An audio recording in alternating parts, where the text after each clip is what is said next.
আগে ভিডিওটা দেখুন, তারপর আমি কিছু কথা বলতেছি। দেখুন, একজন প্রবাসীর মৃত্যুর খবর তার পরিবারের কাছে জানলে কতটা দুঃখজনক হয়। খাওয়া দাওয়া খাইছেন আপনারা? হ্যাঁ খাবারে খাইছি, কেন কিছু হয়েছে? আহ, কিছু হয় নাই। হ্যালো ভাইয়া, হ্যাঁ, কি হয়েছে? আরে শানু ভাই তো কিছুদিন যাবত অসুস্থ ছিল জানেন নাকি? হ্যাঁ কি হয়েছে? শানু ভাই অনেকদিন যাবত অসুস্থ ছিল, ট্রিটমেন্ট নিছে। ওনার লো প্রেশার ছিল, অনেক ধরনের অনেক সমস্যা ছিল। তো কালকে রাতে উনি ডিউটি থেকে আসার পরে ঘুমিয়েছিল আর কি, বুঝছেন? তো ঘুমিয়ে থাকার পর তো আজকে সকালে আর উনি আর ঘুম থেকে ওঠে নাই, বুঝছেন নি?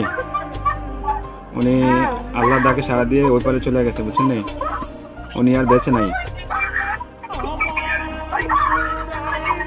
বুঝছেন? ও